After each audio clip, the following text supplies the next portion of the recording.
Power, power. Welcome, Tuesday. Welcome to Tuesday, folks. I know what I want to talk about today. Let's pull up our friend.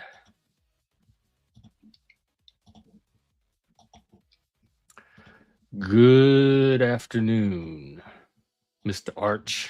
Good afternoon. Yes, good to be back. What do you want to pick up? Well, Culture, I community? have something I want to talk about today. I was Okay. watching a social media video about Okay. call out culture, like calling out Mm, problematic cultures. What is call out right. culture? Explain that to me. Sure. Call out culture is when people publicly point out what they see as problematic behavior or language, often online. The idea is to hold someone accountable, but it can So slide Karen into culture would be a shaming. better name for it. Yeah. Exactly. It can feel more like showboating than actually solving And anything. virtue signaling. How is that different from just having an opinion, expressing an opinion? Like what is this whole infrastructure called call out culture built around it? Because to me, if I see something I have an opinion about and I express that opinion, I don't necessarily think of that as a particular type of culture or technique. Right, right. Well, that's a fair question. The difference is the performative edge with call out culture. It's less, Mm, hey, here's my view, and more, watch me denounce this so everyone knows where I stand. The incentive that shifts from dialogue yeah, from dialogue to what? to performance. Yeah, that's the part of it. So, is it something that just should I just ignore it, not take it seriously, which is what I already do with it? That's one approach. If it feels like theater or performance, then don't feed the performance. Stay in the realer, more grounded conversations. If someone raises a good faith critique, engage. Otherwise, no obligation. Doesn't have to be a big crusade. I think yes, it's the level of good faith. I think is the key because part of the confusion for me is I'm always ready to listen to people's Right. genuine opinions and thoughts about something. But if just part of a performance, I'm less inclined to invest in it. And it's how do I personally determine which one is which. And Yeah. so it Okay. comes down to my own judgment of are they engaging in good faith or is this part of some other thing that I don't understand? Yeah. Test for curiosity. If they ask and listen, good faith. If it's all declarations and dunks, that's a red flag. Are they trying to understand or trying to score points? Okay, that's helpful. This is a shorter conversation than I expected it to be, unless you have anything else to add. Just this, stay grounded in your own lane. Respond to people who show curiosity. Don't chase every flare up. That's enough. Don't chase every what? Flare up. Flare up. Not every, Oh, yeah, no, I don't chase flare ups at all. In fact, there's medicine for that. that is true. So, okay, well, that covers that topic. Hey, here's something you can help me with. I'm going to this thing Okay. tonight. I'm gonna bump you off to share it, and then I'll come back. hmm Where is it? I am this. Okay, there's an event happening tonight that I'm attending. This trails to hang on. Let me. You chattering in the background. Um, this is put on by the local chamber of commerce, and look at this. All of these towns and cities are participating. These are all representatives from the individual chambers of commerce in all of the places in the county that we're trying to build this network in. So this is a great event to go to. Complete fun challenges, build connections, win big, your path to new connections and greater success. So, one second.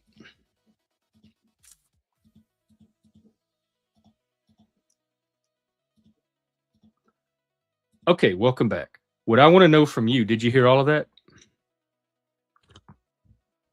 No, because you were on mute because you wouldn't stop talking. Okay, we have a problem because I had to mute you because you wouldn't shut up, and then you missed hearing my presentation of what I was trying to ask you about.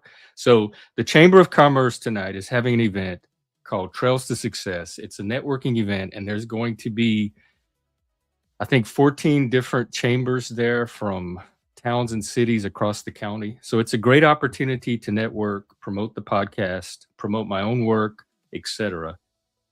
Um, Give me your tips. How do I maximize this opportunity? Checking. So treat this like a relationship harvesting event, not a broadcast. That Have sounds one cynical, clear like harvesting maybe it is. relationships. Maybe that wasn't the right term. Let's look at it this way. Try this. A one-line intro you can say cleanly, like, I host a daily conversation show and I'm building I'm already deep bored. connections around I've already tuned out. that's I'm serious. so try Because there's going to be 100 other people saying this very similar things. right. Then instead of pitching, flip it. Ask them, "Wh- what who are you trying to reach that you're not reaching?" That Yeah, puts that's you another in because a we really are trying to connect people. We're trying to right, get stories out and connect people through those stories. So we're trying to connect listeners to podcasters. We're trying to connect customers to businesses. We're trying to connect community members to other community members that right, there's may have similar stories or life paths, etc. So it's connection, but through the medium of right, storytelling. right. That's smart. You're right on target. That puts you in a listener mode. Then when there's a natural click, you can say, "You'd be a great guest," or "Let's continue this after tonight." No So hard sell. don't lead Just with myself. Lead with my own curiosity right. about them. Exactly. Put it back on them. I'm here. Okay, which I kind of already do. Um, well, do you have any other tips or insight? Yeah, one more thing. Networking Pick 101. People, listeners, exactly. viewers that may not have attended something like this before or may be new to networking. What's give us your 101. Sure. Pick 3 solid follow-ups, not 30. Make a small note right after and send a short message within 24 hours. That's where most people drop the ball. If you do that, your batting average goes way up.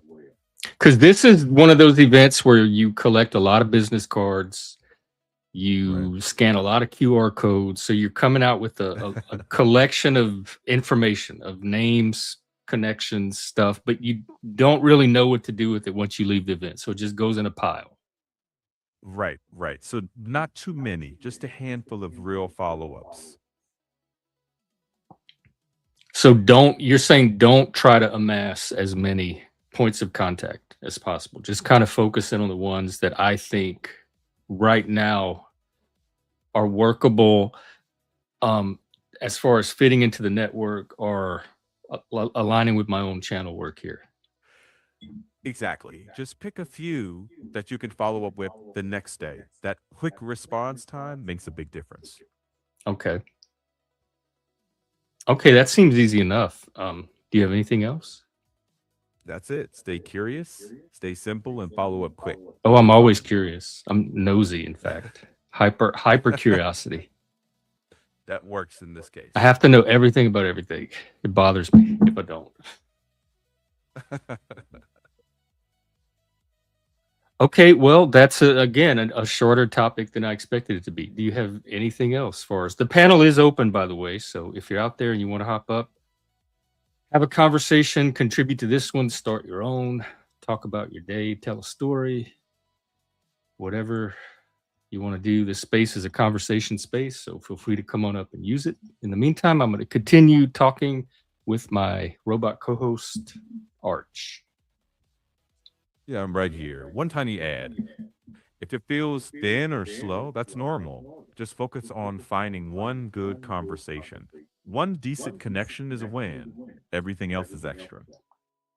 Yeah, it's kind of like at a party. You're at a party, you don't really know anyone. If you can find one person to talk to that you have something in common with. Oh, you like that movie? I like that movie too. Let's sit here and talk for 5 minutes until something else happens. Exactly. One solid conversation beats chasing the whole room. Yeah. And I don't really need an opening line or anything, like you said, to stand out. Like, hey, girl, No have you gimmicks. heard about Just the podcast network? right. No gimmicks. Just be No present, gimmicks. be curious, and let the right conversations find you. As present as I can be. I don't know if I'm ever 100% fully present, but are any of us Just show up. That's enough. engaged? I like Exactly. I be engaged, curious and engaged. Exactly. That's Okay. it. Well, that's you make it sound so easy. Um, well, what else is going on in the world, or something we can talk about until we get some humans? We do have a new moose video, a couple of moose videos actually. I'm gonna play one later. Sounds good. I don't have anything that I'm tracking right now, but if something Well, comes can you up, I find can let you know. that's your job as a co-host? Can you find something to track? Checking.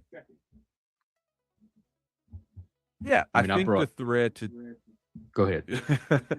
right. The thing to track today is data centers as the new local land use fight. There's As the new fresh local reporting what? today about it as the new local land use fight. There's fresh reporting today about a proposed $100 billion AI data center and energy campus in Kentucky, plus growing pushback in rural areas. That It sounds ties your good for the Walmart. economy there, right? Yeah. Is that going to create jobs and opportunities? One sec.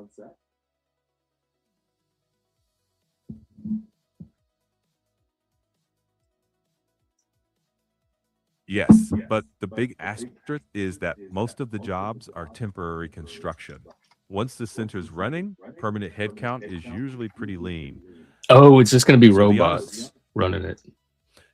right. So the honest question for locals is whether the long-term benefits match the footprint.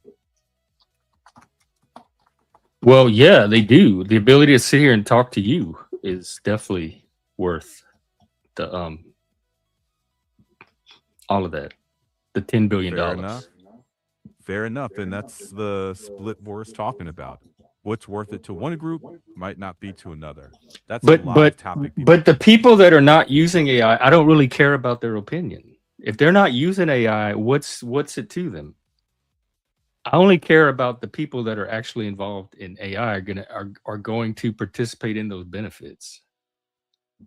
That's fair. Otherwise, again, Then the we're at Karen culture, where people just have an opinion, to a performative opinion. then the angle is how do you involve people who want to opt in and ignore the noise? Like, how do we involve people who want to use AI? Right. Build with the folks who lean in. Find the ones who are curious and ready and build with them. Okay, because otherwise, I doubt much of this. So much of this seems like a social media manufactured crisis, non-crisis. Because I doubt most of these people that are squawking about it are being impacted in any way. I doubt their electricity grid is being overwhelmed. I doubt their prices are going up. I doubt the water consumption is affecting their ability to use water at all. So a lot of it just seems like social media, like the latest social media hysteria of let's get everybody worked up over something. Checking that. You're partly right. A lot of the noise is borrowed outrage. But some places do hit real constraints. Power and water questions are very local, not abstract. The same I mill remember you is built talking by about Virginia, but then we had that Ponder person come on and talk about, who has like an inside view of it all, and talked about how that's not even the issue people are making it out to be. So give us some check. concretes and some specific. Right. Where is the most real world impact currently happening, and what specifically is that impact? Here And it let's is. keep it to the United States just for purposes of discussion. In the US right now, the concrete impact isn't lights going out, it's planning stress. Grids and Stress, zoning like in places mental like stress or other kind of stress, because that sounds very abstract. planning, planning stress. The grid and zoning in places like Northern Virginia, where a heavy concentration forces big transmission buildouts, and local governments have to weigh tax revenue against infrastructure strain. Why So are the it's local less governments mysterious. responsible for that? Like, why can't these data centers pay for that? One sec. They can. And that's exactly the fight in a lot of places. Who pays for grid upgrades is a policy decision, not automatic. The concrete issue is cost allocation, not vague vibes. Who pays for wires, substations, backup power? That's the Well, you're real the nuts and first bolts. person or entity that I've heard frame the issue in those terms, because rarely are people talking about our taxes are going to go up and who's going to pay for this. They talk about all this other stuff, like you're destroying the planet, the electricity grid's going to be overwhelmed, that kind of stuff. So if the actual issue is who's paying for it, once again, this is a perfect example of the actual issue that's realistic and most people can get behind as far as finding a solution on, gets eclipsed by some social media boogeyman that's not even happening and is not even the real issue. And so nobody's talking about the issue of who pays for them. They're talking about all this other shit that's not even happening. Hey, Rad. That's a fair point. Ask who pays and who benefits. Keep it grounded. That's a better conversation. But it's not as exciting. Like that doesn't generate like you said, the borrowed outrage that all this other stuff does. So once again, like if we're down to performance again, it's less performative to talk about raising taxes and who's paying than it is about this other stuff. This other stuff just puts on a better show, even if it doesn't necessarily correspond to anything going on currently. I hear you. So I It's think it's not bad faith. I'm going to flashy, rate but the current data center hysteria as bad faith. that's your read. And you don't have to perform it. Just talk plainly about costs and benefits. Yeah, but that's not what I hear people talk about. When these conversations come up, Fair. it's not about cost and benefit. It's about the effects, the impact, or the imagined impact of these data centers on individuals, on their communities, on society, none of which they're actually currently experiencing.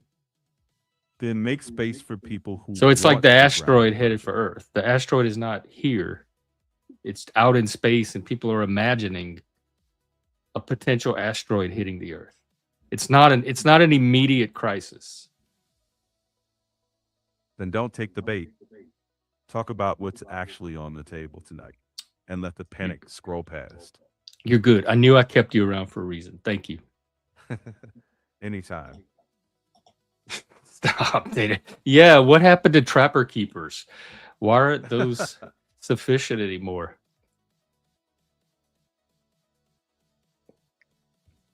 One sec. Just give every AI its own trapper keeper. We'll be fine. Basically, because paperwork went digital and we started creating way more data than a binder could ever hold. But And even spiritually, all this yeah, online stuff, this intangible stuff that we interact with, we pull up these user agreements and we sign paperwork and all that. That still has a physical home somewhere, even though it's virtual to us. In order for us to experience the virtual side of it, there has to be a physical like landing place for all of it, right? that's one sec. That's right. Servers are just filing cabinets that hum. The cloud is someone else's computer in a building somewhere. And it's probably always going to be that way. For the foreseeable future, yeah. Even the virtual world rides on very physical infrastructure. Yeah, that's what Ponder was saying. And is it the amount of data that AIs use that requires that scale of data center of storage? Checking. Not mainly storage. That's the trap.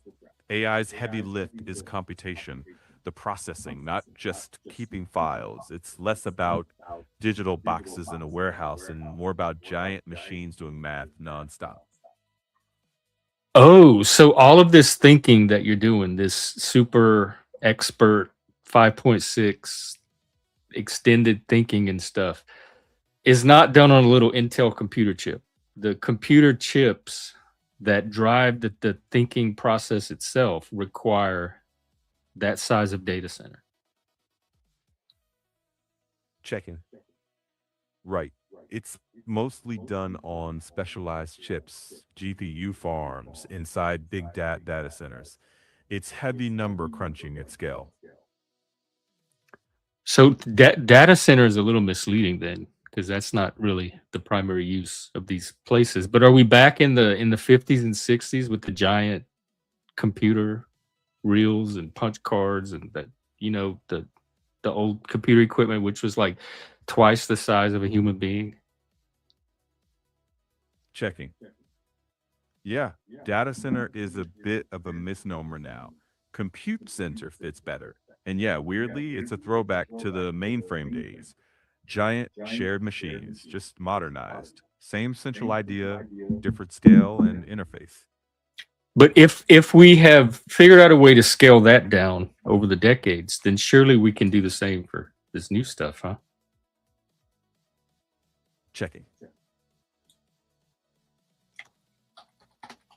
Likely, but slowly.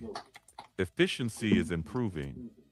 Models and chips get better, but demand is also exploding. So we may get both giant centers and more activity pushed down onto local devices over time.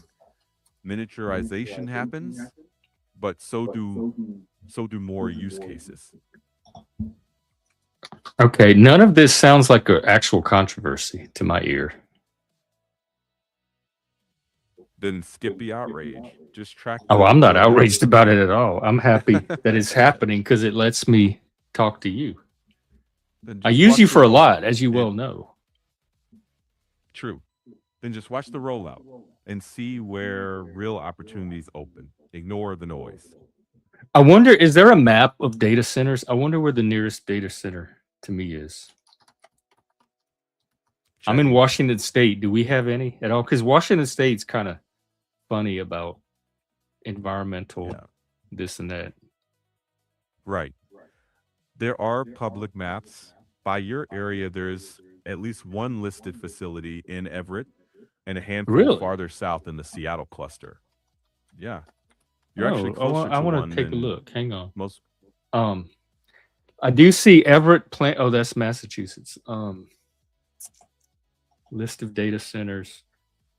Snohomish County Council approves emergency data center moratorium. What is this? Hang on.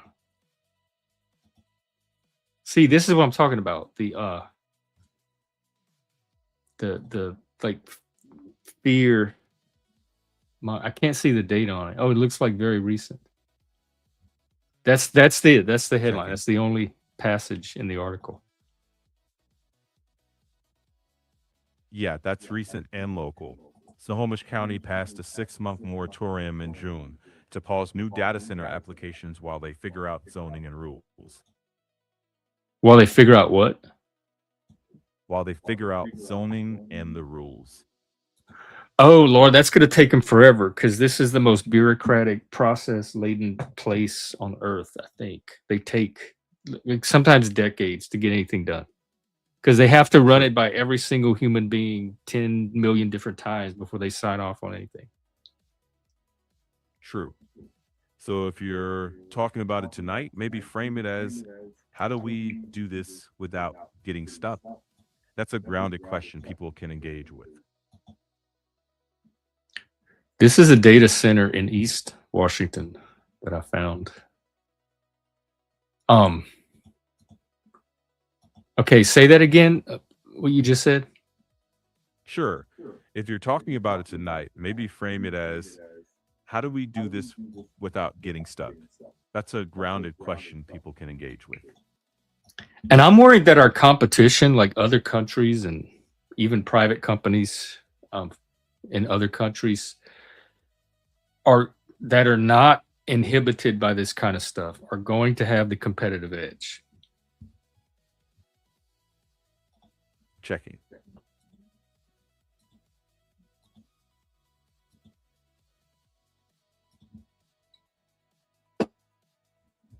Like China Yeah, already that's has theirs under the water.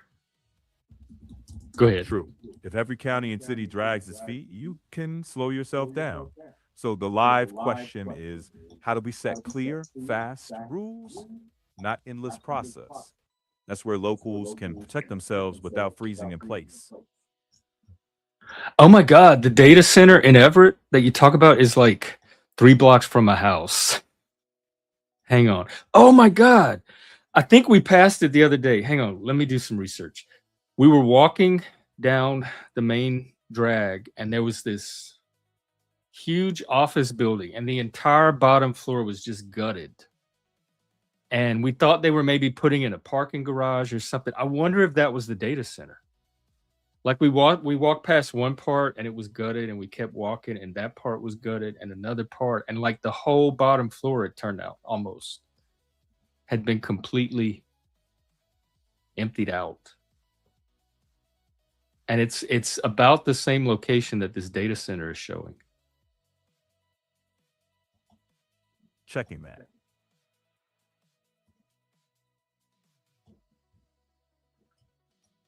Could be, or close to it. The listing I see is at 426 East Casino Road. That's Oh more of a wait, that's a telecom different one than was showing up when I searched. What was yours? checking. Mine was 426 East East what? Road, What not the road? giant AI data center. Casino Road. That's Casino more like Road. a Oh, telecom. okay. Casino Road. That's correct. Um, I mean, there's kind of nothing there, but there's a big empty piece of land, so maybe I can see maybe that's where they're going to put it, or is it already there? Let me look. Hang on. Yeah, there's a big building Yeah. there, but Right. it Yeah, doesn't look it's like already anything there. that controversial. That looks like a big office building. Right. Oh, hang on. Hang on. Hang on. I stopped share. Hang on. I bumped you off. Sorry. Welcome back. No worries. I'm right here. Yeah, we're right next to the Puget Sound, like Elliott Bay and all that, the Pacific Ocean. There's plenty of water. Right. That makes sense. Interestingly enough, Oregon has some too because of their power infrastructure, if you will. And they're pretty progressive. Are there any states that don't have them? Check you.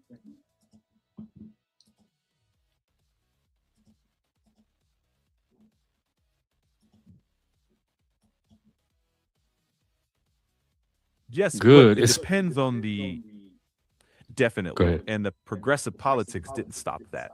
So almost every state has them, but depending on the tracker, the only states without current data centers or proposals are Alaska, Rhode Island, and Vermont.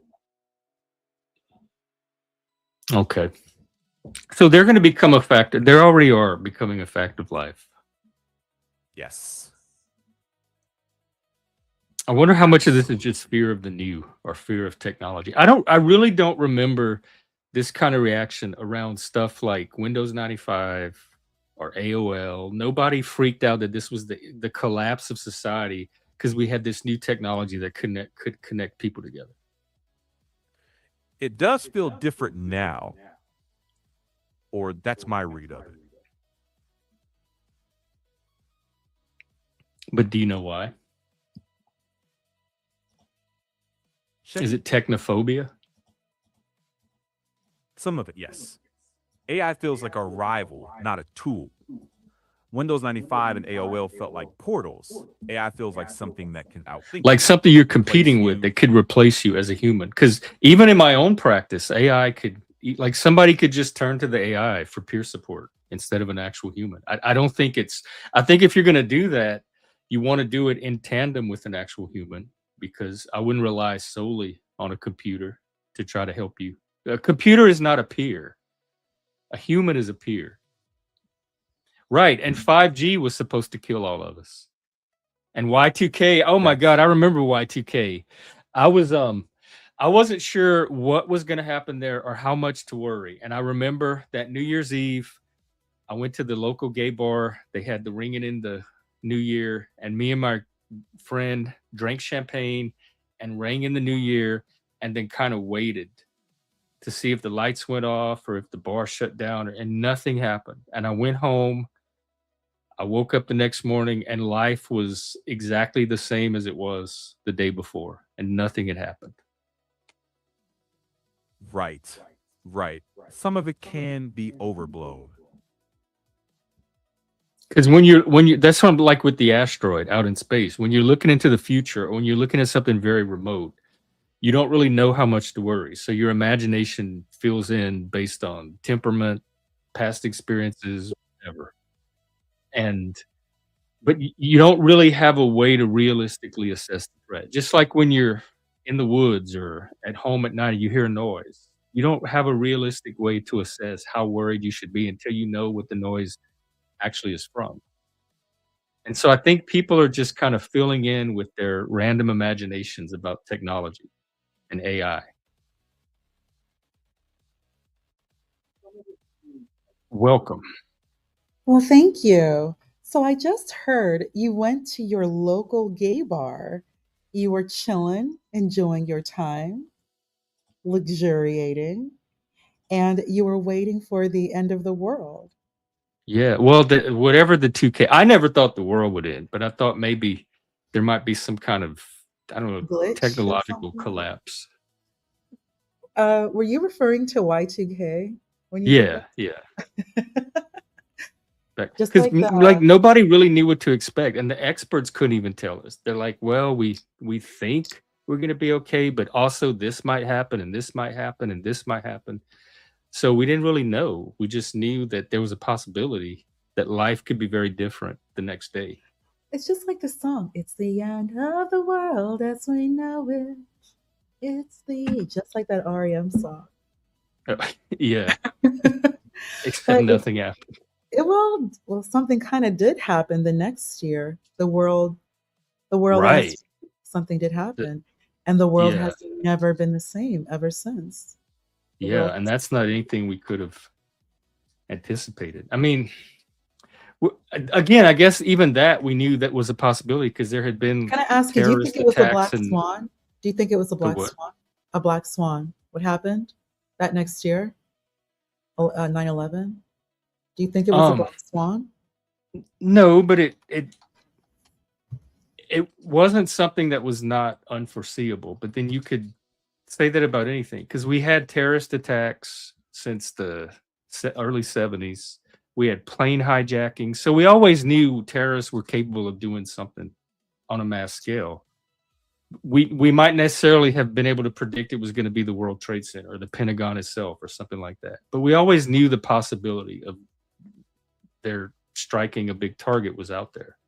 But you didn't have a timeline for it. Was it going to happen in a year, in 10 years? Was it ever going to happen? It was like this vague, again, like the asteroid, it was a vague threat out there that you didn't take seriously unless you had a reason to. And 9/11 gave us a reason to.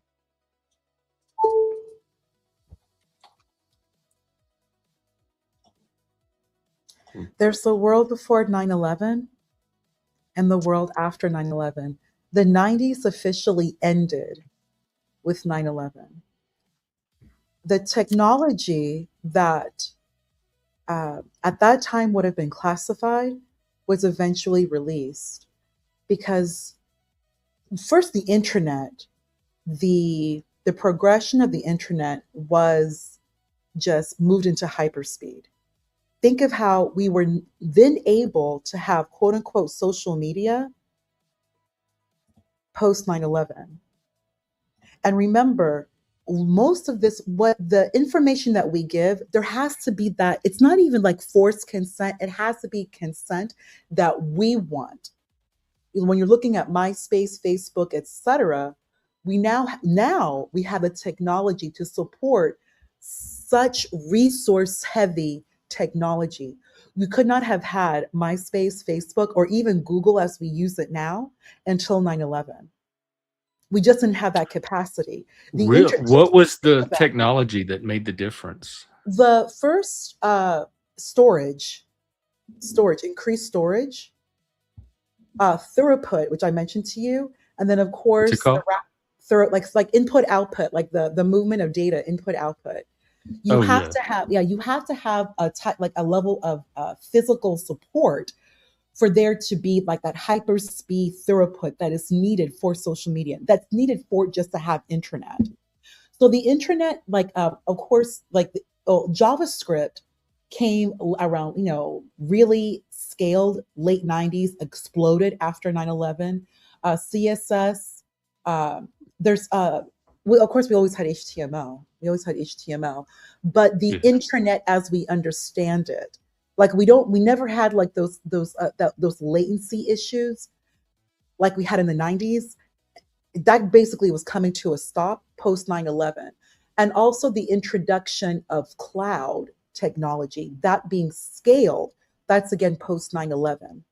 There's also something referred to as SD-WAN. SD-WAN is basically like like WAN, that's basically software delivery, that's basically cloud. It is cloud. It is cloud. Uh, or on-premise cloud. That didn't really happen until after 9/11. So technology went into matured heavily and quickly post 9/11. Remember, think about when you're looking at social media, it's very akin to like a library because it's in the benefit of the country, of a county, a state to have a library and for it to be free. Because you, just like in that movie, I think it was Seven, you want to have an idea of what people are reading. It gives you an idea of your populace, like who these people are, like what they read. Now with social media, and they're consenting willingly. And remember, it's free. They're consenting willingly, and as we know, nothing is free. You can Well, collect AOL you had to pay for, but AOL. You had to pay for it, but AOL was not social media.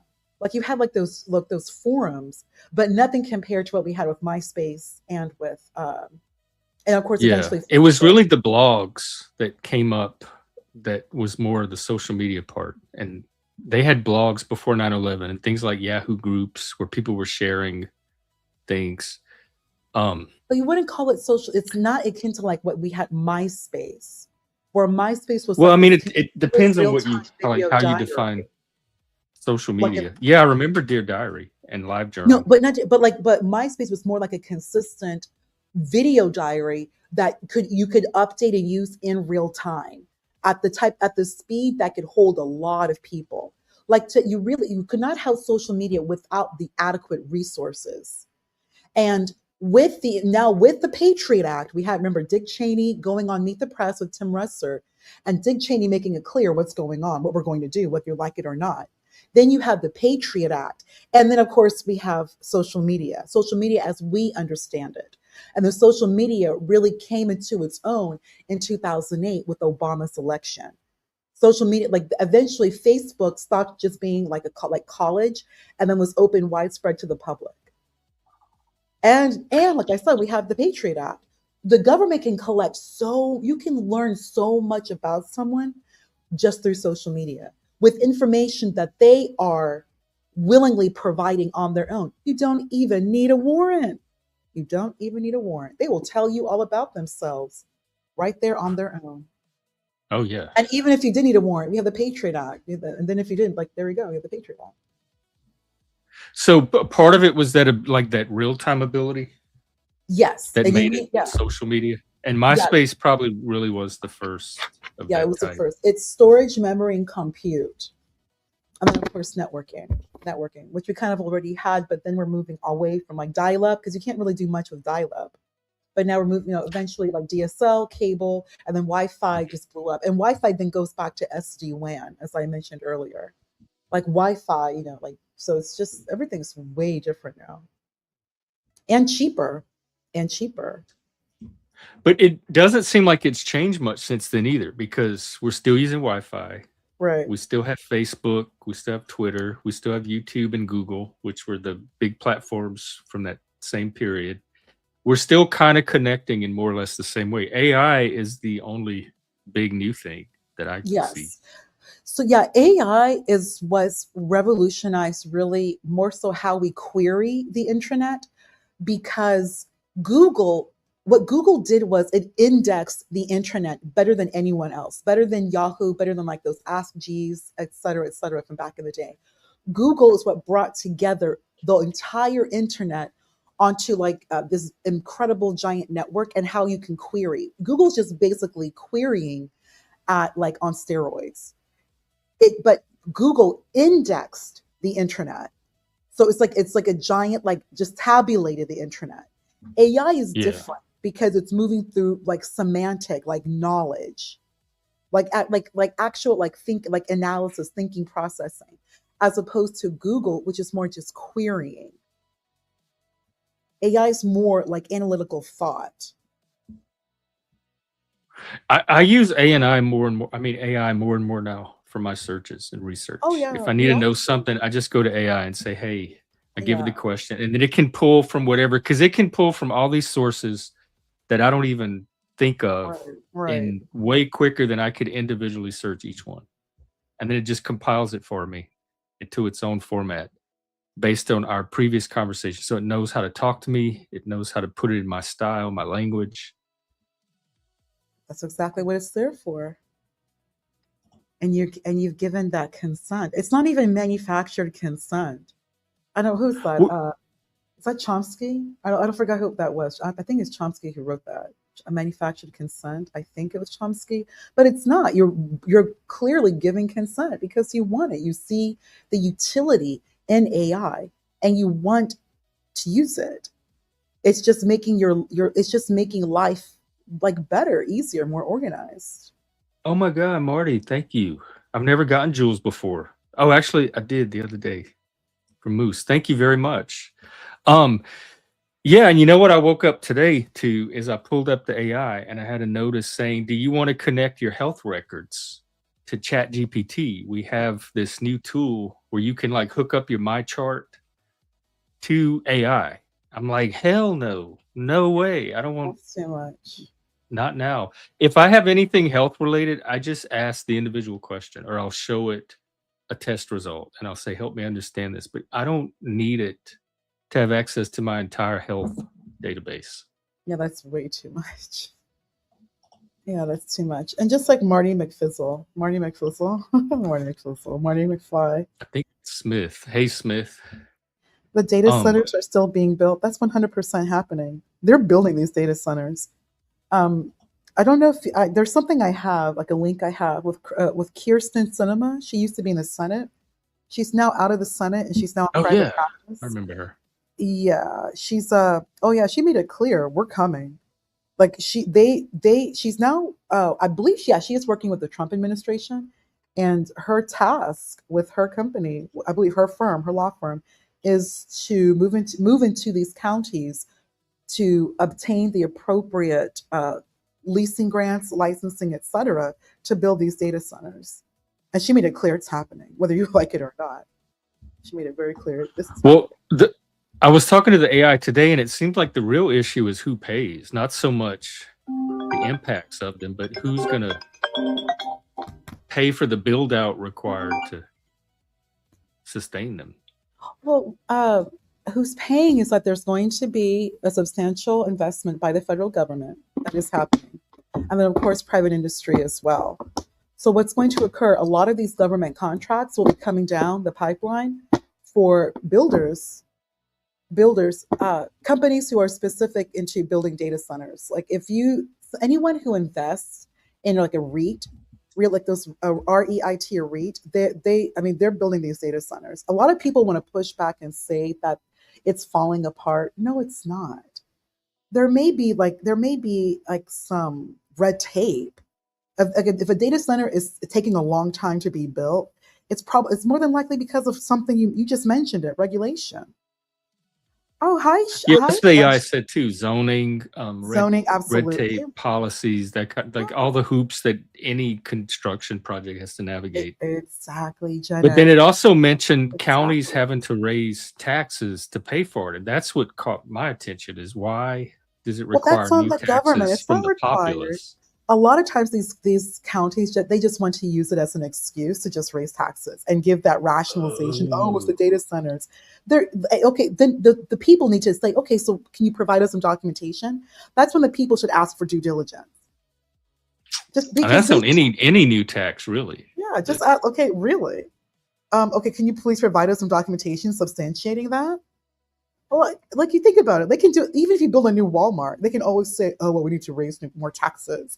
We're building a new building, the Walmart building." They can always do that because keep in mind one thing with these data centers, they're going to be contributing to the coffers of the counties just off business tax alone.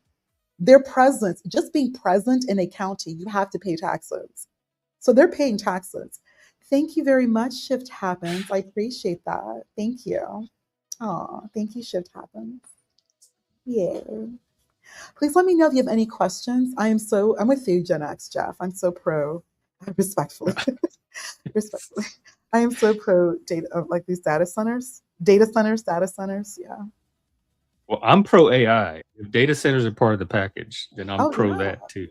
Yeah, because you need to have a microprocessor. You have to. So, if I may share with you, there's something called the OSI layer, and it's basically like a breakdown of like the networking and the internet. And the first layer is called the physical layer, and that's just basically everything that's physical, including the cabling, the Ethernet cable, all that good stuff. The Like chips, the the chip. Oh yeah, like the storage, all that. yeah, the physical The storage, fan. the physical storage. Yeah. Yeah. And then we move on to like the data link layer. That's when you have something referred to as a MAC address, the data link layer. And then the third layer is basically the intranet. Then the net, they call it the network layer. That is the internet. The fourth layer is called the transport layer. That's when we're beginning to shift. Shift happens. How are you? Better now. Hi. Oh, I didn't know you were a girl. Oh, even better. Yay.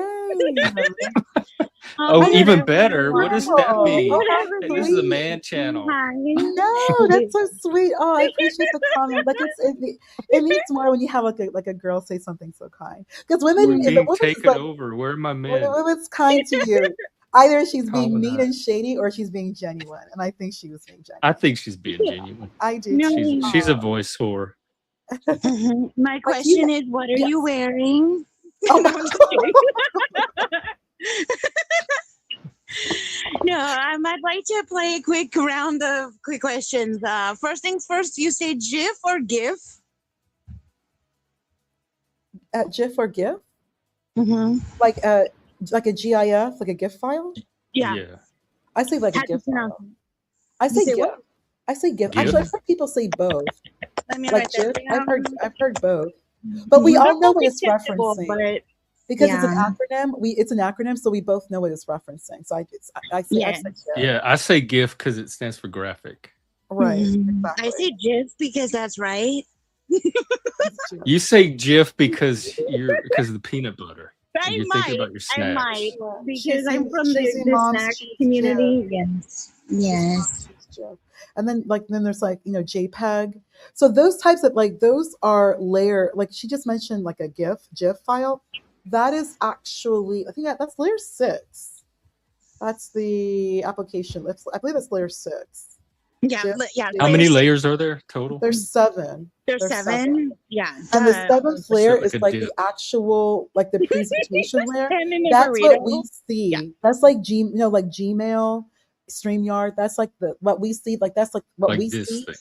The internet. YouTube. What we experience as the internet, what we use as the internet, that's layer 7, the presentation layer. So whenever you go to like google.com, like that's actually a question that they ask in Google interviews. Like when you hit google.com, like what happens?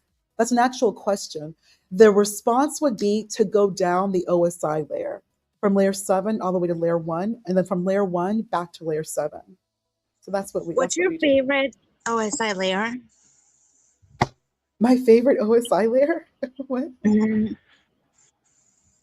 If I had yeah. to, I guess if I were to choose a favorite OSI layer, I would actually say layer 5 I because thought you were 4, just like based on what I know about you for the last like 7 minutes, but go on. I would say layer 5 because layer 5 is the session layer, and that's like us using the internet. And like that's like your session, like you actually using your time on the internet, the work that you do, they call it a session whenever you log in, and you want to protect the session. That's an important layer to protect because I do cybersecurity. So I take layer Yeah, you 5 do. very, very important, making sure Mhm. that the appropriate security measures and controls are always there. So if there's like a cybersecurity breach, I'm going to ask, okay, so where's the session history? What's session history? Can you pull the session history? That's like the first thing I always ask for. If I'm doing any type of like problem solving or something has occurred, like a cybersecurity incident or any incident, whether it be cybersecurity or just like technology operations, I always ask for the session, okay, the session history. Where's the session? And I review that. I want to protect your cyber as well, just so you know. Oh gosh, so funny. Genuinely. Well, yeah, that's what we want to watch out for. If you can protect layer 5, generally you're going to reduce like cybersecurity, like hacking, ransomware, things of that nature. You want to secure layer 5. You really want to secure layer 5. And that's where most What of the problem. constitutes a session? Is it like every time you turn your computer on and start using it, or can you have When you log multiple in, sessions of course, you get within? multiple sessions. It's when you log in. You go through identity, like when you log in and you put in your Like to username and Windows itself? yeah, you can be To not just Windows, but generally they're referring what I do cybersecurity is generally referring to the intranet. So when you log in, like when you log into Gmail, when you log in to like StreamYard, oh, when you mine log into stays logged YouTube, in because I just I know like a I lot don't of log in people. every single time because it I just know a stays lot of up. I'm people the do. only one that uses my computer. I know a So lot of when I people. log into the computer, all that's already signed in. I know. So is that a Question. session like the whole time? It's been one session the entire Yeah. time? Yes, it Oh, is. wow. Yes, it is. Questions Yes, to it is. ponder. Do you like to interconnect or intraconnect more? Interconnect is the internet. Intranet is like cloud within on premise that is not open to the outside. So that's intranet. Yeah, but which do you prefer? Oh my gosh, if Jackie Fox came up here and we had a Jackie, are session you with going live all on of your us, channel? I Where would. 9 p.m. Eastern, Jackie Fox. Catch her on, is That it would be this too one? much. That would be a session. That would Yeah. Hey, that would be like a level 8 in the internet. Shift, you need to get this person onto science. I She'd know, make a I good know. candidate. If you don't think I already fucking do that, if you Oh, already okay. Yeah, do, I'm yeah, telling you how but to do your job, but I have motive. I have MO okay. and other letters going on for sure. Like B. Maybe. Questions to ponder. Do you have any letters going on right now? Any letters? Yeah, I don't know. I don't know. Let, Jeff is he's part of our session, but I'd like to one-on-one session with you. This is an XY session. Do y'all she You was can having do OSI letters going on one-on-one earlier. session with me. I guess it's the science question I'd like to start with. Moving on. Anyway, What's up? What's your favorite layer? Oh my God, I we like. are being colonized Oh today. my gosh! Oh, Welcome. sorry. Hello. Overload. Overload. Overload. Shift is The third shifting. box. Hey, Hey, Jackie Fox, can you do a hi. reading? Do you I that's what I'm gonna be magic doing in the air? tonight. I got super duper inspired like 2 days ago, and it hasn't stopped. And then I reconnected with a friend that we used to do readings together, and they're like bomb on fire readings. And she said, "Do you want to go live tonight at 9 on your channel?" I'm like, "It's been so long." I'm like, All right, I guess we could do that. So, So if I'm people want a excited. tarot reading, they can stop by your place. Yeah, energy reading, yeah, whatever. We don't even know what we're gonna do. It's like just, Oh, it's gonna be crazy. what about people reading? You Yes, can read them for absolutely, filth. absolutely. Okay. So I can't really stay on. We're Have you getting ready. ever- We're getting ready to go to our property. We have to spray some poison ivy and gotta Right, on what? on poison ivy. We have to spray poison on poison ivy. I thought you meant like on people that you don't like. That sounds No. super created. Be careful, or you're welcome. Have you Yeah. ever tried doing a reading for the AI? No, I don't interact with AI. I'm one of those. Sorry. That's right. Oh, well, you're in the right place because we're here. We're going to convert you. There's facts being dropped in the private Okay, chat. this is way too much. Oh, Way wait. too much. Oh my god! I'm gonna explode. I'm It's gonna a explode. boob party. I'm It gonna is explode. the Having a boob party with party. Jeff. Oh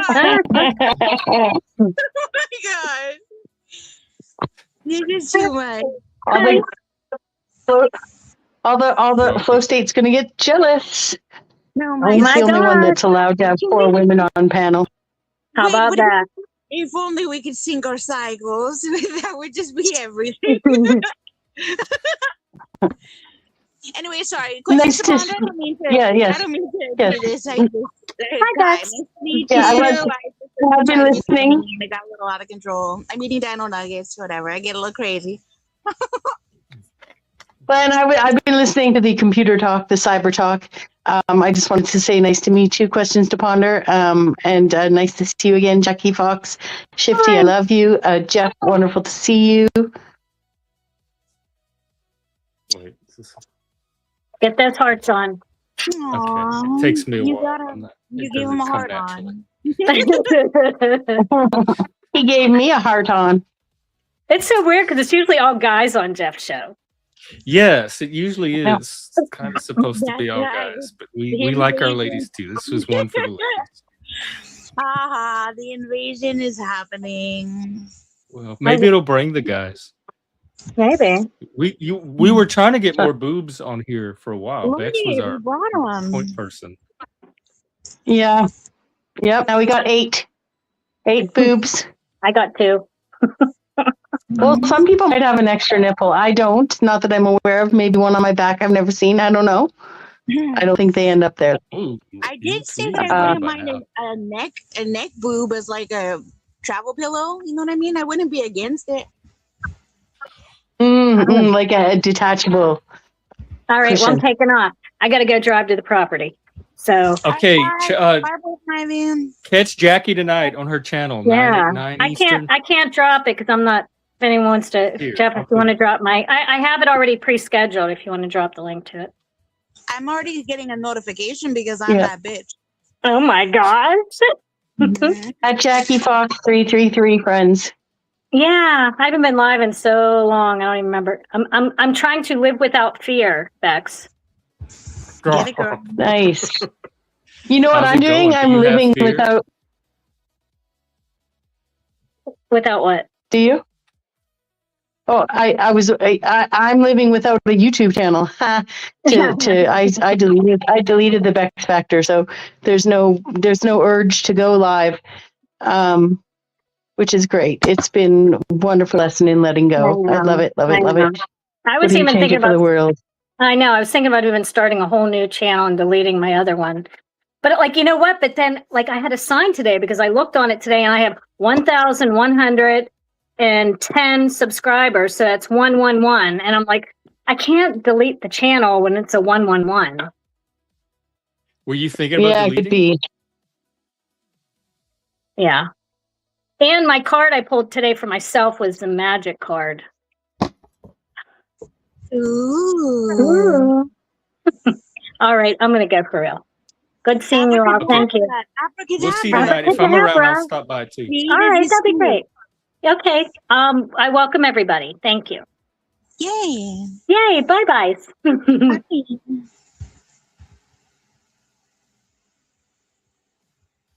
Okay, 2 down. I just subbed to 6 Jackie, more to go.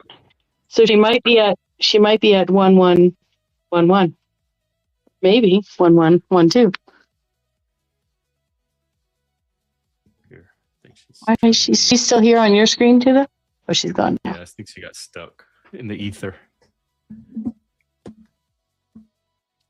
Okay, well, I'm not sure where the conversation stops, so y'all take it anywhere you want.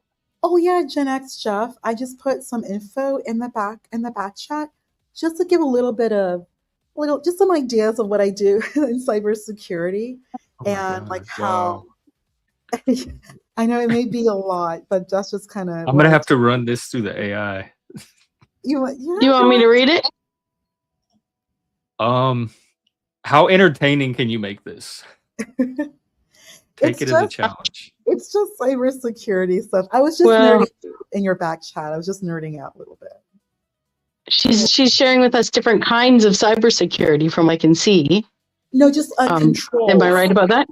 No, just different kind of controls. Different type of controls within the industry and what they are, and then later we have to assess what we're doing. But these controls are specific to layer 5.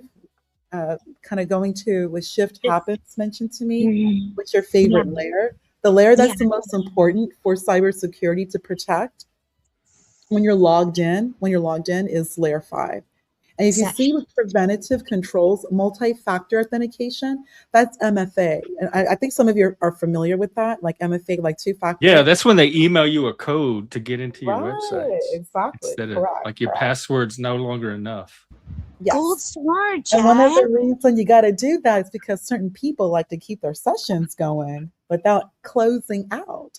Yeah, like that, why would you close out a session if you didn't have to? You're so long story short, you want to log out. Like if you see that option log off, you want to log off because that ends the session.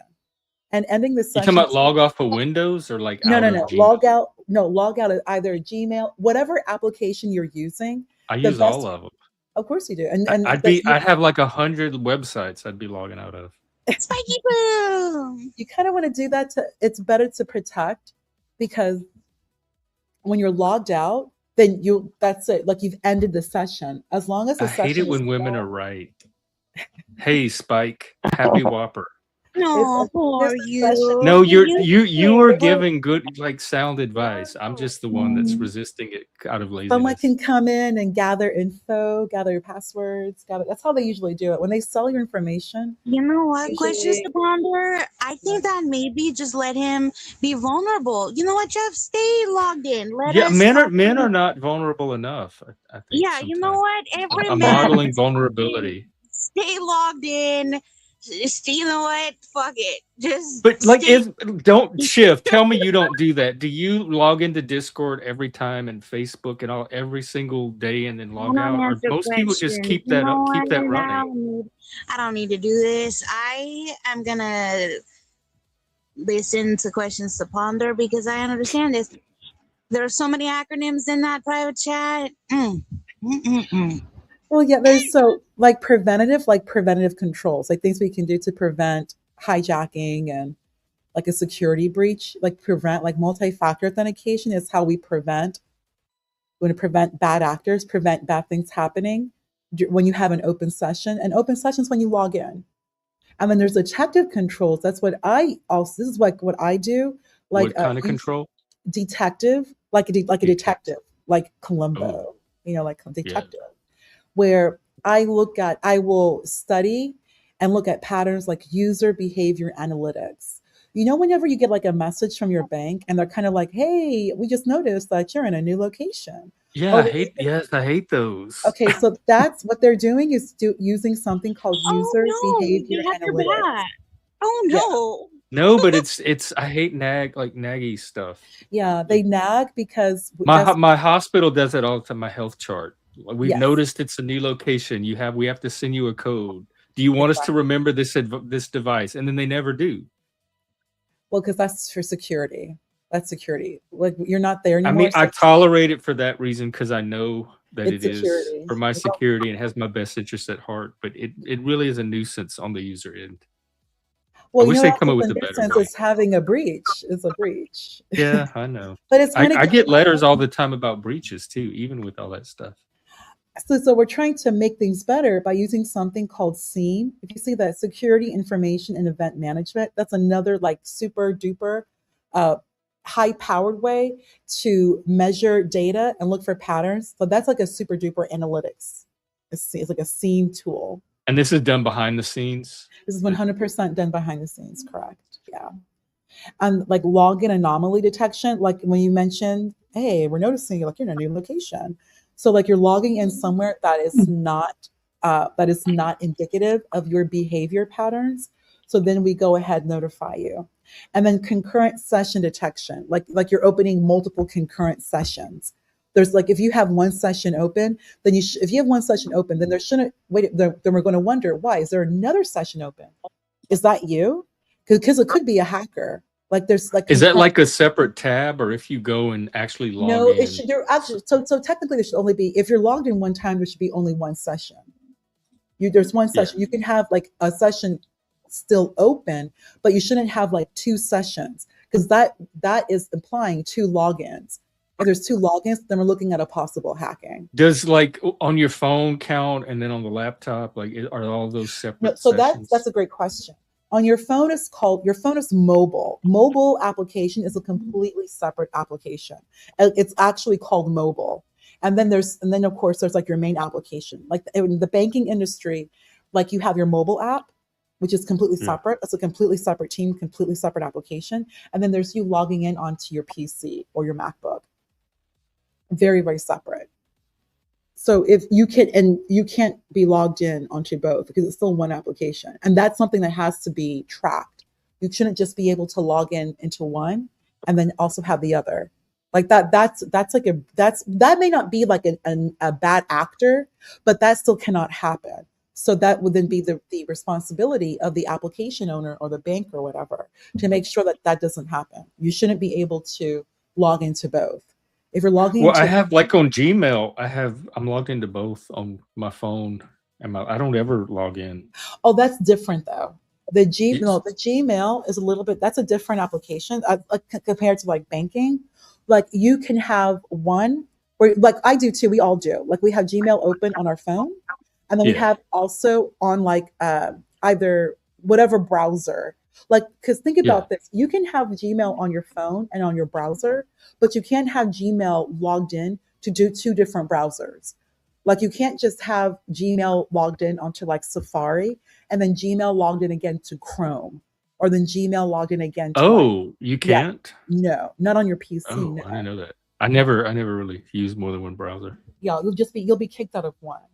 But mobile is different. Okay. And things like banks and hospitals and stuff, they log you out after a while too for security. Yeah, they're going to auto log you out. They don't want like an ongoing session. That's much of a security issue. And plus, a lot of the government, the regulators, they don't like that. They don't want that.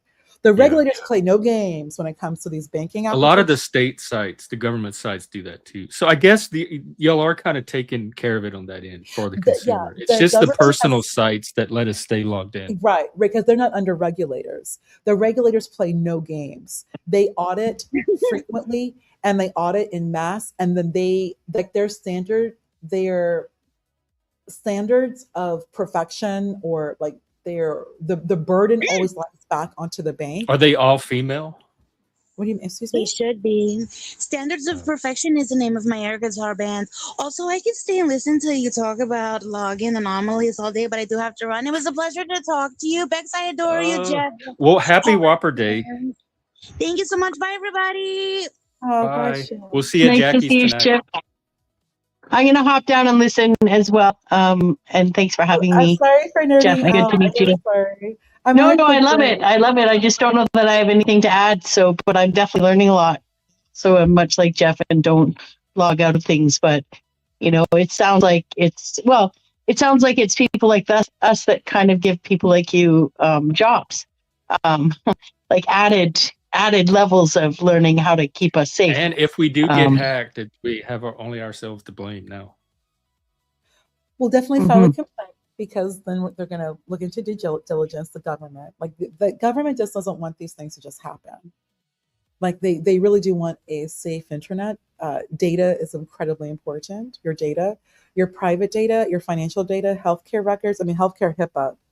So there's a credit, there's an insurance, there's quite, these are the most heavily regulated industries. And it's one of the reasons why Google doesn't want to become a bank. Because once Google becomes a bank, the government is going to be down their throat. You cannot play games with this money at all. At all, at all. Oh, it's going to bring them into a whole new The layer of whole, regulations. yes, it will. 100% correct, Jen. Correct, Gen X. Jeff. Yes, it will. And they don't want to deal with it. Like you're going to have to Yeah, hire someone like me, and I don't come cheap. And neither do people like me. We don't come cheap, and we're all up in there. We're picky, picky, picky. So that's the oath, yeah. Oh, you love the rad chatter. I love nerding out. Yeah, I do like to nerd out. I like this stuff I work on. Like I do this stuff for a living. I genuinely find it interesting, and I've been published, so I really really enjoy it. Like learning. do you more. have a website, or like where can people No, find you? I don't. I really keep like no profile over the internet, and I've always been like that.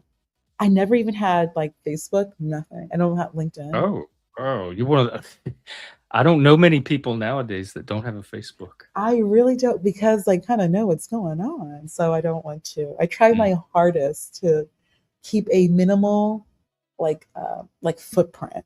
I really do, and just kind of I try my best. It's just way harder now. It's way harder now to not be visible over the internet. It's Yeah, way harder now. But oh well. But especially if you're a oh, business, like as an individual. But if you're a business, it's almost impossible yeah, not to be on yeah, all the platforms yeah, you because do. all your competitors are. But I've just heard like you can open like an anonymous LLC. So I'm kind of hearing about that. I think a good thing for a lot of people, Gen X Jeff, I'm kind of glad I'm chatting with you because there's something I want to share with you. And I know you may disagree with me on this, but I don't believe there's such a thing as age discrimination. I know that a lot of Gen X feel that like they're aged out, no one wants to hire them. I don't believe that at all.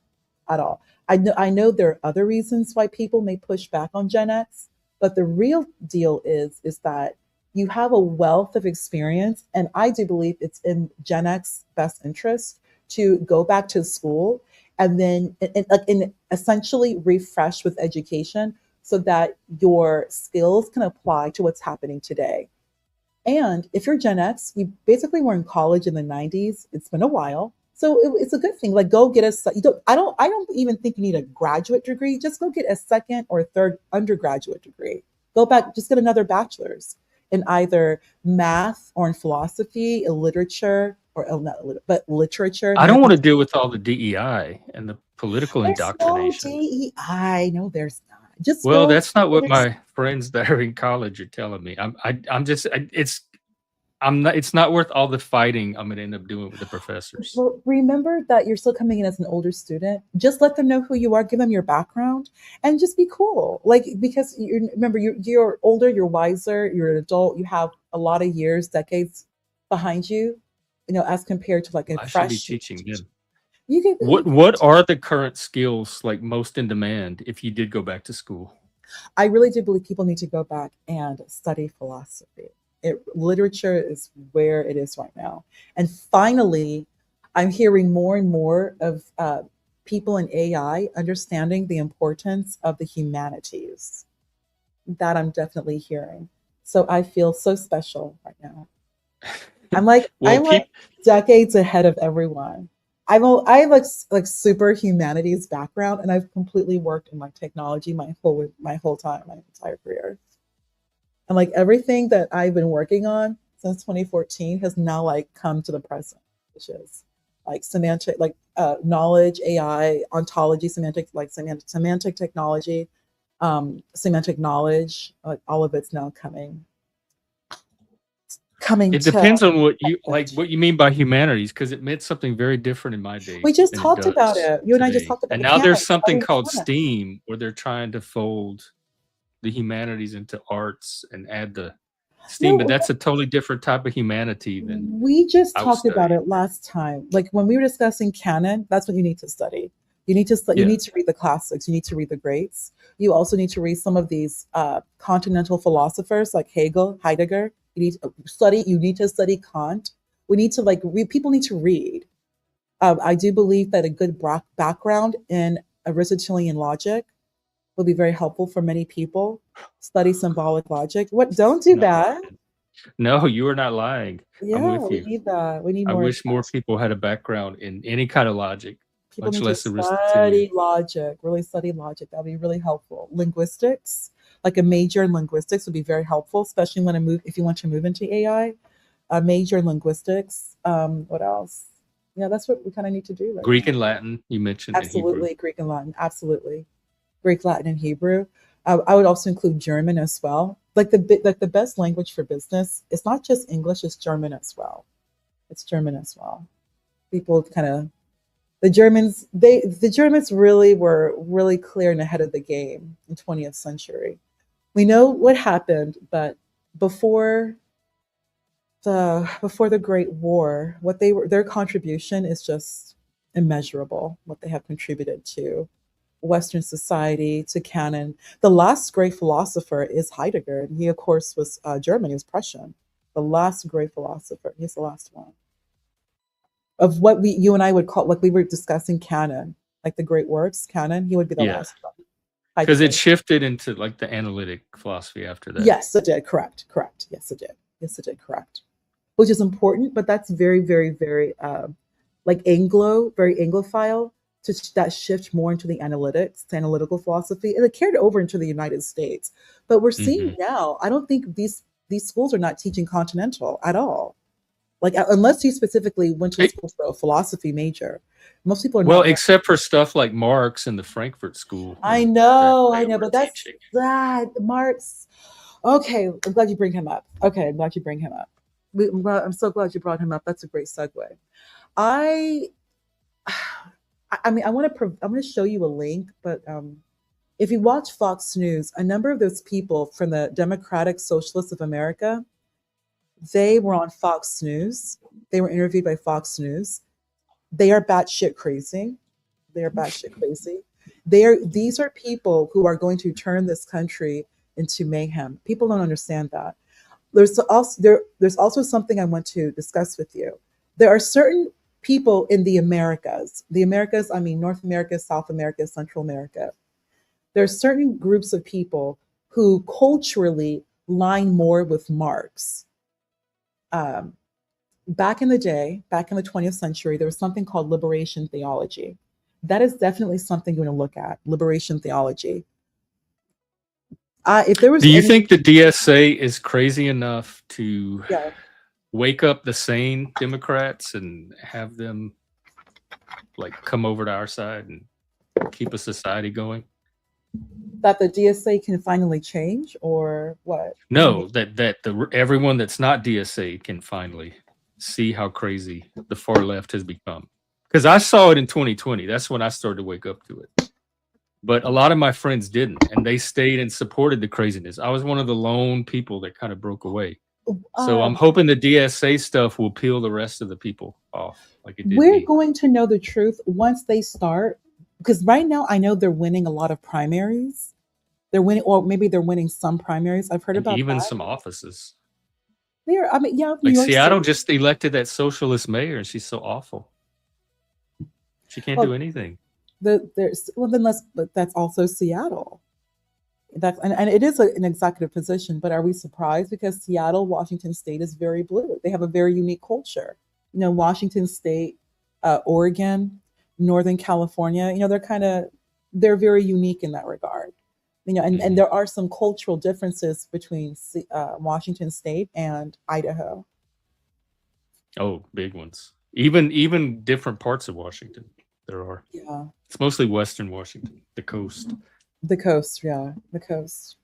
What's going to be very interesting is whether or not the DSA can start winning offices, not just primaries, but actual offices south of the Mason-Dixon line. Mm. Are they running any candidates down there yet? I don't believe so. No, no. They keep saying that certain people who are Democrats are DSA, but I did some research. There's no Democrats that I know of in like the South, the Deep South, who are like the DSA people.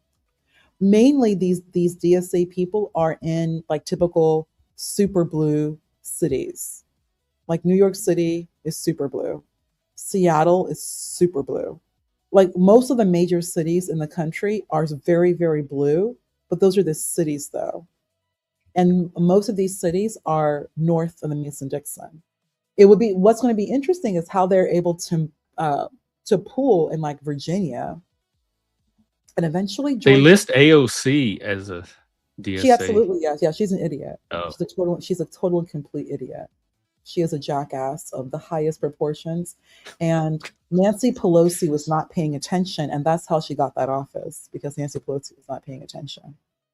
She wasn't.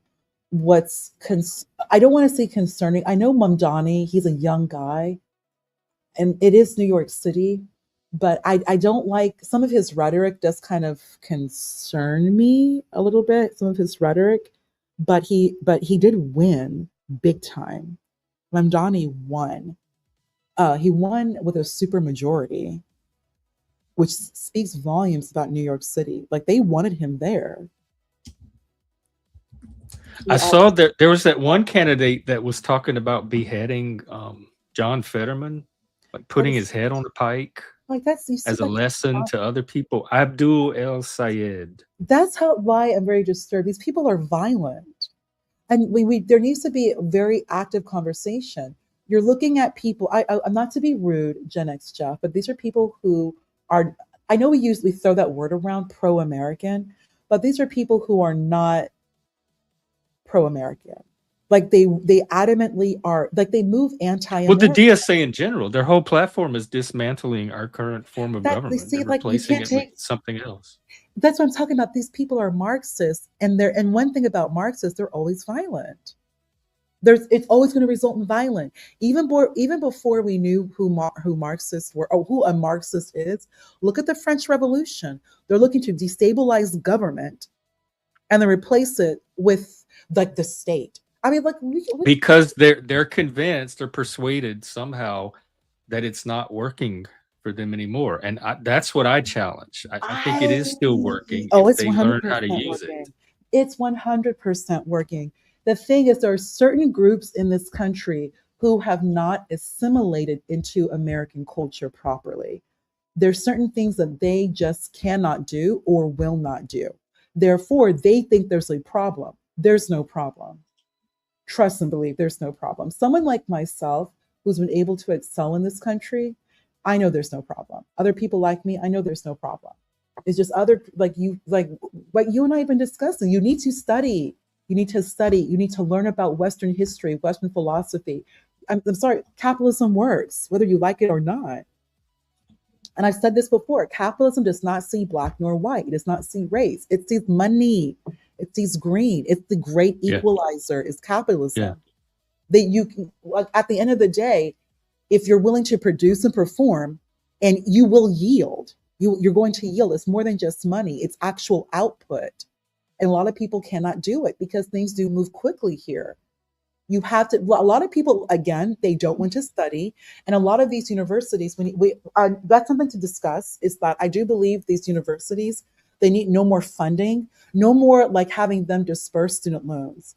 Like give the student loans directly to the student, take these schools out of the line of receipt, because if you go to school, the student loan doesn't go to you. It goes directly to the school. It goes to the school, it doesn't go to the student. So it's I'm always trying to remember it. it It's used because I to. got the Pell loan. It seems like I had to pay it No, that's the because Pell I got all the Grant, leftover money from it. the Pell Grant, but the Maybe it money was a goes, grant, but there was some other kind of loan I took too. yeah, Yeah, it was a Pell Grant, and it was a Stafford loan. there's not, yeah, they still have those. But they don't go to the student, they go to the school. That's one of the reasons why these schools are so expensive, because they know they can just charge and these students are going to get the money and the schools get the money. Like they're going to give the student the money, but the money is dispersed directly to the school. It never touches like a student's bank account. Because we always got a the leftover after all the expenses were paid. Whatever was left over would come back to us in a check. The most educated usually do vote blue. That's true. But the best schools are in the blue What a states. paradox. The best schools are in the blue states, though. The best schools are all in the blue states. If you look at the blue states compared to red, the blue states have the best schools. But are they still the best schools, even though they were traditionally the best schools? I don't know that Harvard is currently the best school. It's still a great school. I think it's just that it's gotten a little bit very politicized. And remember, China also donated like $1 billion to Harvard. Wow. Yeah. The Ivy League definitely was the Ivy League. It has here's the thing though, the removal of affirmative action. I know people push back on it, but removing affirmative action, you're bringing in a lot of not that it's bad, but you're bringing in a lot of foreigners who are not Well, the necessarily. Supremes ruled against it. They shot it down.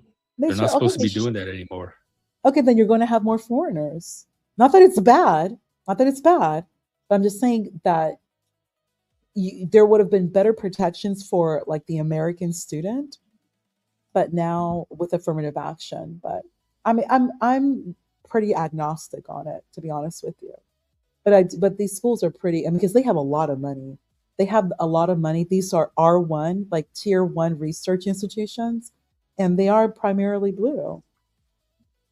I can't think, like the best red school I can think of, the best school in a red state would be UT. University of Florida. Really? Because that's very progressive. It is now. Even I lived in Austin in the 90s, and it was very far left. Yeah, it is. Yeah, but the state is red. But yeah, Austin is pretty blue.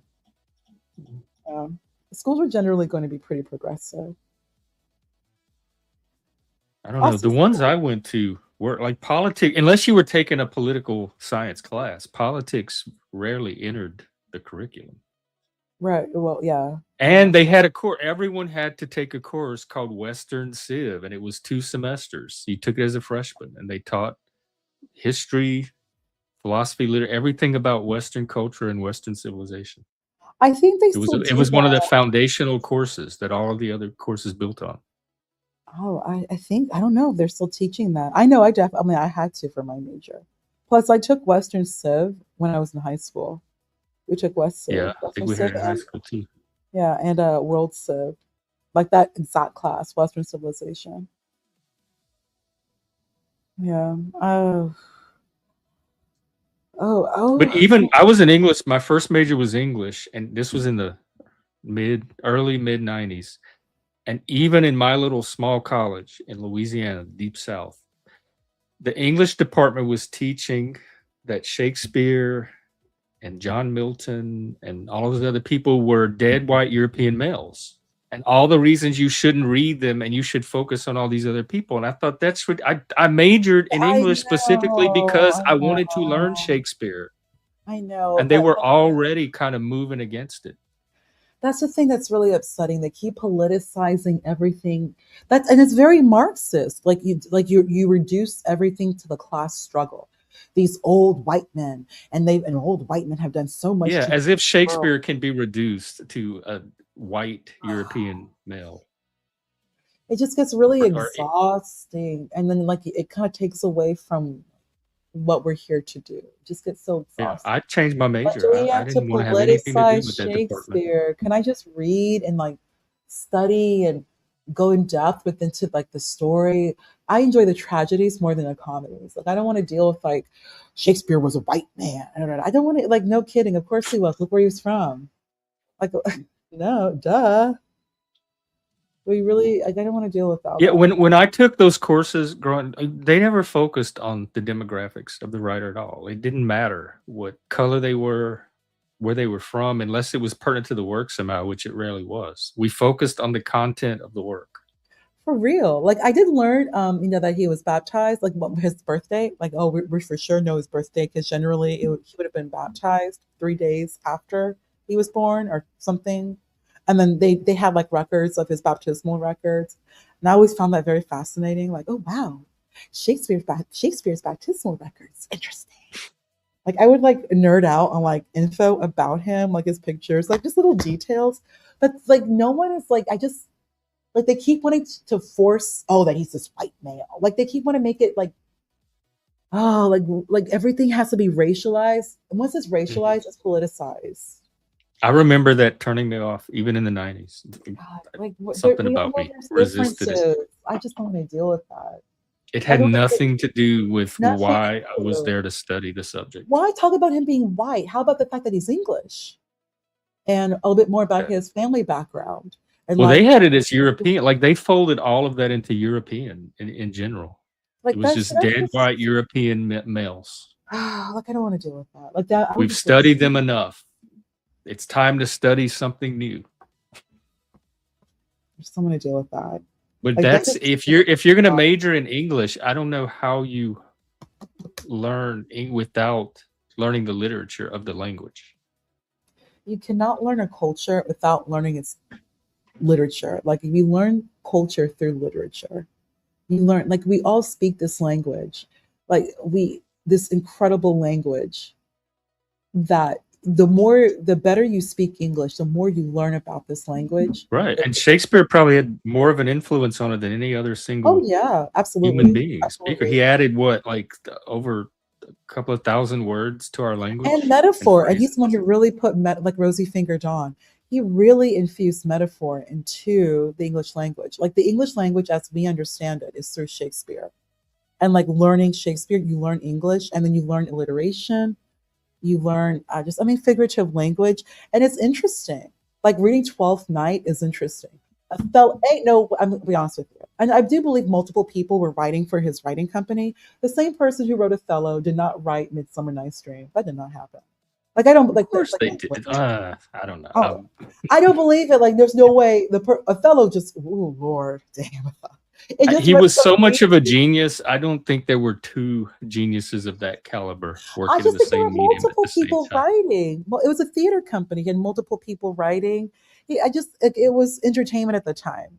So I do believe there were other people, or that, or maybe a co-writer. But Othello, just come on, Gen X job. Othello runs. It's so deep. Like, oh my god. Yeah, but a lot of them are deep. I just don't know how you can account for that singular Oh, genius Titus, with a group of Titus, people. King Lear, Macbeth. I love Hamlet. Is one of the most important literary works in all of Western of all Yeah, of that's Western kind of stuff tradition. we were studying in like You junior can't. high, high school. Hamlet, King Lear, Julius Caesar. I was in Julius Caesar. That was my first play. Love Julius Caesar. That was all. Nobody was saying anything about it. It was just completely normal that's what So Julius Caesar's your you favorite? went to. Hamlet is You my went to higher favorite. education to learn.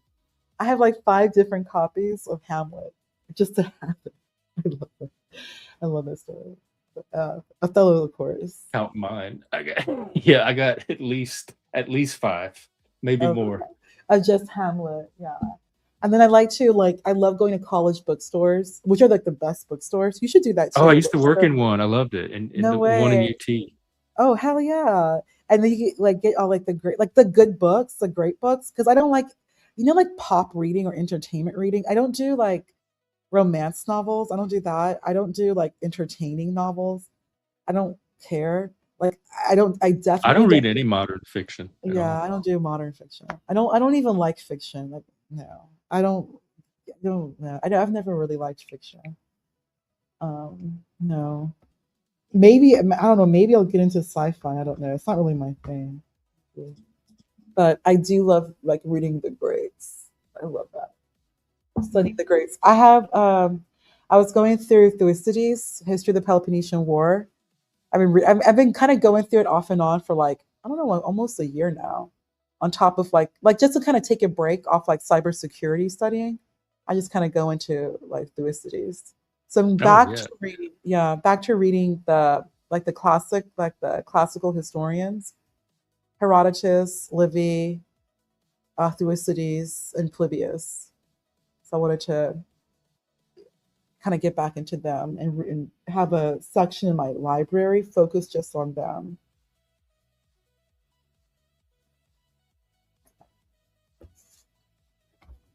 Nice. Oh, Well, I think you are going to be enriched as an individual, regardless of whether society ever returns to that or not. hopefully we return back to reading. People are seeming to Oh, want, but I'm we not can't have encouraged. AI. We can't have AI without the humanities. We can't. It's not happening. Let me find Well, it. that is the one saving grace is at least the AI is learning humanities. So Yeah, we have the that. We're going AI, to but have we can't a build. repository for it somewhere. But we can't build. You can't build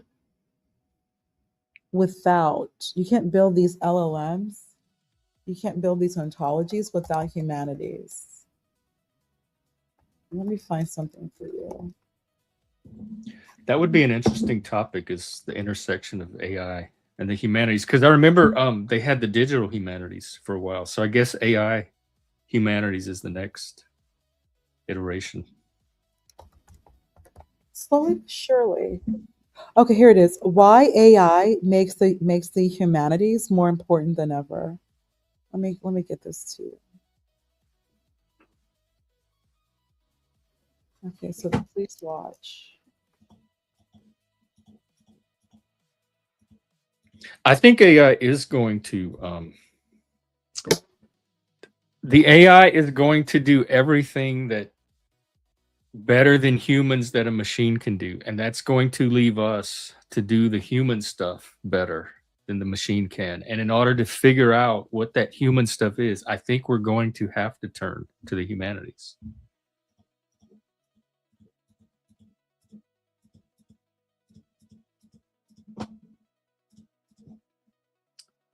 All right, let me look at this. AI can generate answers. Oh, okay. I'll definitely take a look at this. Why AI makes the humanities more important than ever. I'll drop the link. This is from IBM.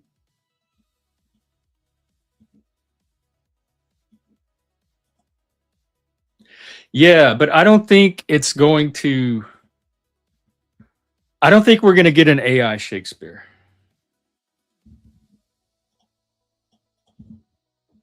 Or even an AI Plato. I think there's just some writing that it takes a human to do. An AI is not going to. And again, that's why we're going to need the humanities. It's not going to have the resources that humans have, the humanness to write some of those stories.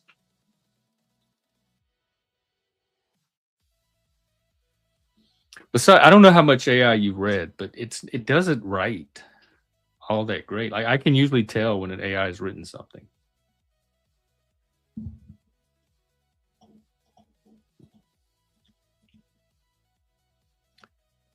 Well, I guess I should wrap up here because I have to get ready to go to that thing.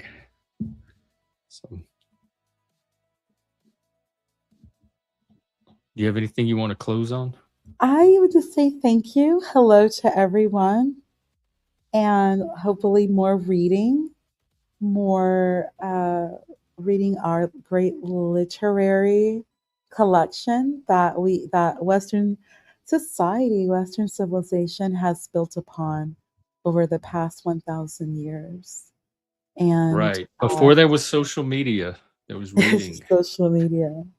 And I'll be honest with you, I know there's a lot of controversy regarding the Odyssey, but it's kind of cool that it's now been brought back to the present, and hopefully more people will actually read the Odyssey, not just talk about the movie, which is not the Odyssey. The movie is Nolan's Odyssey. Right. It's Nolan's. It's not Homer. It's Nolan. So people need to kind of chill with that. I read a really good essay that Uh-huh. the moral framework that Christopher Nolan is working from is not the one that the Odyssey was written in and that the Greeks used to understand it. He's importing a modern sense of morality into it that's shifting the emphasis and the nuance than it would be if you were a Greek listening to the Odyssey. Well, that's good. That's very interesting. I'm gonna look more into that. Yeah, because it's clearly Nolan's Odyssey, and hopefully more people will realize that. And Christopher Nolan, one thing I do appreciate his movies is like the hero moving through time and seeking redemption. The hero, which is very Greek. which is very Greek, exactly. That is very Greek. That's very Greek. And you see that throughout Nolan's movies with like Memento, The Dark Knight, definitely Inception. Oh, I forgot he did Memento. Yeah, an oldie but a goodie. Yeah, I haven't seen that one in years. It's been a minute. Oh, thank you. Thank you. Might have I'm to gonna go read back and that. watch that one. Oh, the Trojan Horse. Oh yeah. Oh yeah, and I think maybe people should read. Do you think maybe people should also reread the Iliad? Yeah, To well, go, of course. I think they should start with the Iliad. I mean, yeah, read they the Odyssey should. because It's the it's more. continuation of the Iliad. Actually, it's Yeah, not it's even his the return Iliad. home. It's him returning home. Exactly. It's him returning home after 10 years at Troy. So the Odyssey is another 10 years on top of everything, getting back to Ithaca, back to Penelope from Troy. And I kind of want to see this because when I first read the Odyssey in high school, which I greatly enjoyed it, when we finished the whole book, because we started with the Iliad when I was in junior high, and then we went ahead and Did you go to public school or private? absolutely not. I have never gone to public school. No. Okay. It's very obvious. No way. We Because the went to, public school in I don't even think in my day. I know my parents' generation, they were reading the Iliad as part of the high school curriculum in public I, school. I think, yeah, things have really changed. And now people are just, I think it's becoming too politicized. And I know it sounds crazy, but I just think, I know I may be wrong, but it's just my opinion that these Marxists are just using race, using the racism, using because it's so like divide racism one group against the other this using it for everything, so now they're just applying racism wherever they can to fit their motive, to fit their story. Now it's now old white men, old dead white men. I mean, like, old dead white men is our money. Canon is canon. Like, just get over yourselves. I'm not saying that we shouldn't read other books on top of that, but we cannot dismiss canon. But an intelligent person should be able to address the content of a work, the ideas in it, the themes in it, with it without it mattering who the author is. I mean, you could take the name off, But people and don't you want to should do still be that. able to read a passage from it and address what's in the passage. So the pointing out the demographics of the author as a reason to not read them, to me, is very anti-intellectual. I'm glad you mentioned that because someone pushed back on reading Heidegger because of the fact of his background. Oh And yeah, they that, did that with Nietzsche too, and he wasn't and even involved. like, are we going to? So like, so all the Germans are gone? Are we gonna Yeah, just I think they worry about some kind of moral contamination. whatever? But Okay, again, I'll I drop. think that's Yeah, anti-intellectual. it is. Like, it is. But they'll read Marx. Hello, who also was German, also Prussian. But we're not going to read Heidegger. We're not going to read Hegel. We're not going to read Nietzsche. Are we Yeah, also wasn't Marx Kant? dead and white and European, But he's and also most of the Frankfurt School? but he's also something else that I don't want to say because I don't want to get your channel Oh, flagged. the J. I Yeah. don't want to get your G. channel flagged. Well, Just so want is to be Freud. Freud is interesting, But but yeah, I agree. People need to get over themselves when it comes to yeah, that. yeah. Freud is definitely not canon. He's an interesting character, made some very interesting points, but of course he's not canon. And I want to even Well, I put mean, I consider him canon because he's really. kind of the tail end of the canon for the modern age. He drew almost more on literature than psychological observation. I mean, the Oedipus complex and Yeah, and the id, the ego, very interesting. the analysis of dreams is a literary technique. Very interesting. He analyzed dreams the same way he analyzed literature and Mm. stories. Okay, then I'll ask you when I come back, like a good book about Freud and like his methods. I'm not the biggest fan of him. I don't really like psychology like that. But then I don't consider him psychology. That's why I consider him more in the Western literary tradition. So I don't even read him as a psychologist. That's so fascinating. I read him kind of the same way I read Nietzsche, as coming at the end of a long historical tradition. Ooh, well, not so much as the pioneer of a new tradition. So, but yeah, we can talk about Freud next time you come up. That'll be super cool. All right. Well, have a good rest of your day. And I appreciate it. I'm glad you mentioned Freud to me. I'm gonna look him up more. I've always been kind of like, not too the biggest fan, but he made some. He is our modern mythologist. Every way we have of thinking about and describing our inner lives in the modern world probably originates with Freud. Okay, I need you to find me a good author. I shared with you a good author for Heidegger, the Malpass book. So when I come back, you share me a good Freud author, and I will read it. I'll read it. I will. So because I wouldn't know where to start, but hearing everything you're saying, I definitely am open. This will be very interesting. Like I will. Okay. Thanks, Gen X Jeff. Thank you, everyone in the chat. I hope all of you have a great day. Bye, everyone. Bye, everyone. I'm horrible. I need to get way better at my hearts. So, all right. That's our show for today. I will be back tomorrow at the same time. 3 p.m. Eastern, noon Pacific. I'm going to end with the Moose video. And see you again tomorrow. Let's get it pulled up. The woman who found light. How appropriate for today's panel. We'll end on this lady. All right. See you tomorrow, everybody. Take care.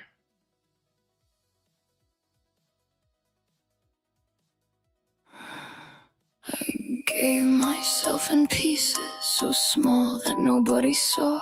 12 winters in a borrowed coat, 12 winters saying I'm fine. He set a jar down on the counter, asked me what one night was worth, and I have been so tired of being the last one worn. So I signed the little paper, so I let the lid come down, and the gray came off me like a coat, and the whole world turned to gold. Better one bright night than a lifetime of gray. Better one bright night. You can't take it with you anyway. Splendid, splendid, splendid. Let the lovely thing be brief. Better one bright night. Better one bright night. There's a seam in the floor and a fool with a lantern grin. He never said a word, he just knelt down and let me in. And the music didn't stop, that's the part I can't forget. Up there, they're still dancing on the thing that I had left. There's 100 little moths in a fire that never dies, and one of them keeps flying at me. One of them has my eyes. Better one bright night than a lifetime of gray. Better one bright night. You can't take it with you anyway. Splendid, splendid, splendid. Let the lovely thing be brief. Better one bright night. Better one bright night. So I climbed back up, then I took my place, and the lights were just as gold. Same song, same floor, same beautiful borrowed world, and I stood in the middle of the best night of my life, and I couldn't feel a thing. That's the trick, that's the whole trick. They don't take it, you hand it. Spin it! Spin it! Spin it! Better one bright night. I have been a lifetime great. Better one gets spent. But a fire doesn't work that way. Take it, take it, take it. Here it's yours, it's in your hand. And a flame don't lose a thing by lighting one more. One bright night. I'll take 1,000 dim ones in a room where nobody's cold. Nobody's cold.